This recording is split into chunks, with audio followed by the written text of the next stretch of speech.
Ma kanat nabuwatun qattu illa tabi'athu khilafatun. There was no prophethood which was not followed by a series of successes. Because of this, Ahmadi Muslims have become the most highly organized, educated and disciplined Muslim community. Allah Wahi al-Jamaat. That remember it, that one group is going to be that which is really and truly a Jamaat, a well-organized community.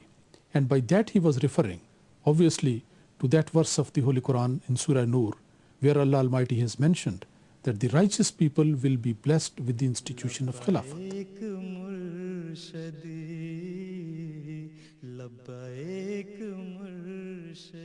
The blessing of Khilafat is something very important for the continuation of true Islam in the world, because anything without a head cannot continue, cannot survive. And Khilafat is the head of the body of Islam. So without Khilafah, Islam cannot survive. It's a blessing. You look at the rest of the Muslim world, this is a fact, and no one can deny this. Anyone who looks at this, we are the only community which is unified. We're unified under one spiritual leader, which is known as Khalifatul Masih. This is a great miracle, and it is a miracle, because all these people around the world, at one moment, when the Khalifa mentions anything, when Khalifatul Masih says anything, they listen with attentiveness and they obey him. You will not find that anywhere else in the world. You will not find it in any other Muslim community.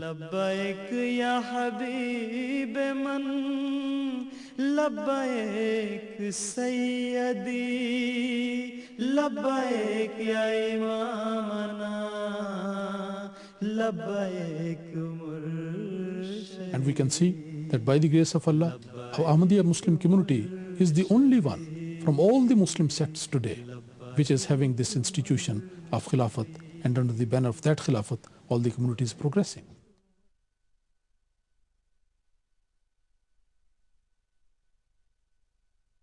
God's mercy and blessings on the community are evident in their achievements in the last 100 years. You know, the word insan, some of the commentators write that this word is actually unsan. Unsan means two love, or two loves. One love for creator, another love for creation. So religion has got two aspects. Love for the creator and the love for his creation. I'll give you one example. I remember once in Dublin, in Ireland, we had this banner up which says love for all, hatred for none. And a Orthodox Jewish man came to me, read the banner and said, do you really believe in this banner? And I said, yes. He said, but I am Jewish and you are a Muslim. So how can you love me? So I told him that we are from that community, from those people who have no hatred for anyone, which is teaching of Quran. The community has well-established schools, open to all in many countries around the world, from Sierra Leone in Africa to the Fiji Islands in the South Pacific. In field of service to the humanity also, Ahmadiyya Muslim community is unparalleled. Globally, everywhere. Since another sign of the community being the true community is a service to humanity. Islam, the teachings of Islam is that we should serve our fellow human beings in times of need. As a community, this is what we have been doing. It has been always that way. For decades, the community has opened up many hospitals and medical clinics that offer free medical care to those in need. We have built hospitals, we have built clinics, we have opened schools, we have opened colleges in Africa, all over the world. We have been doing something. It's a part of our duty. It should be second nature to us. It's not something that we should have to think about. In times of natural disasters, the community has always responded swiftly to deliver aid to victims. From the Great Kobe earthquake in 1995 to more recent times and the devastating earthquake in northern Pakistan. just in recent times, times of tsunami, the times of Kashmir, which I was there myself. I mean, Kashmir was a remarkable thing to see and observe, because here was a country which persecutes us. Here's a country that persecutes Ahmadis, but the Ahmadis responded with such love and tenderness and care, which was unbelievable. It is a well-known fact that even during the worst humanitarian conflicts, the community has always been at the front line of deploying aid. I mean, as far as Humanity First is concerned, I mean, the whole reason it was initiated was to serve humanity. That's why it's called Humanity First. Humanity First as an organization is very unique. I think it is, at least, because everything and anything that it collects is for the sake of suffering of other human beings.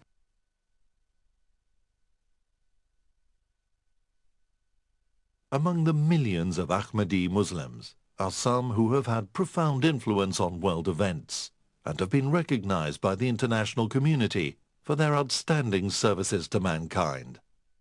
We had an opportunity the other day to discuss this question with a prominent Asian jurist, Mohammed Saifullah Khan of Pakistan, who is the president of this 17th session. Sir Mohammed Zafrullah Khan was the first foreign minister of Pakistan, as well as at one time President of the General Assembly of the United Nations and President and Judge of the International Court of Justice at The Hague. He was chosen by Quaid-e-Azam to represent Muslim League and Muslims in the tribunal that had been set up for partition of the Punjab. Now, Quaid-e-Azam was so pleased with this that although he held no office, he was asked him to lead the Pakistan delegation to the United Nations. He put the map of Pakistan on the world atlas. That was what the statesman of Calcutta said. Another such Ahmadi Muslim was Professor Dr. Abdus Salam. He was at the forefront of research in his field and won the Nobel laureate in physics in 1979. He founded the world-famous International Center for Theoretical Physics in Trieste, Italy, which has since been named after him.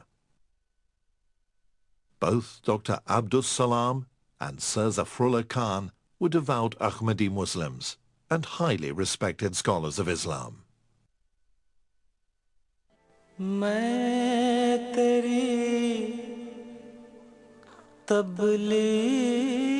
Many revelations were vouchsafed onto the promised Messiah. One of them being, "I shall cause thy message to reach the corners of the earth." This revelation, referring to the revival of Islam in the world by the promised Messiah, has been literally fulfilled by the global progress of the Ahmadiyya community.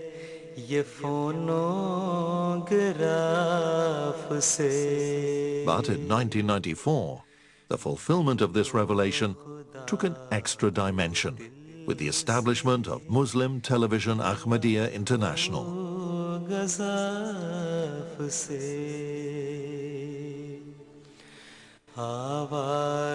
This is the community's own satellite television station, and its objective is to spread the unity of God throughout the world. We have got the international MTA, Muslim Television Network, which is our voice and which spreads the message, and people can easily find out the information about that. It is a unique station in many respects.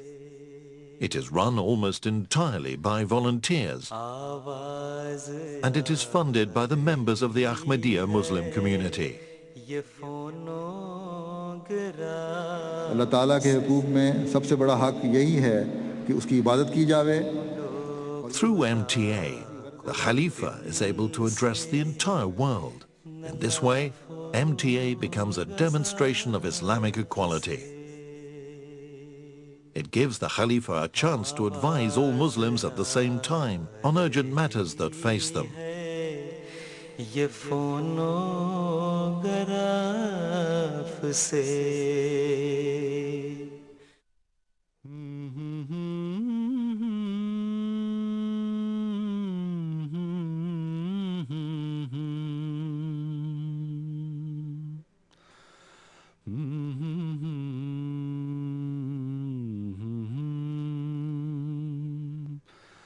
Mm-hmm.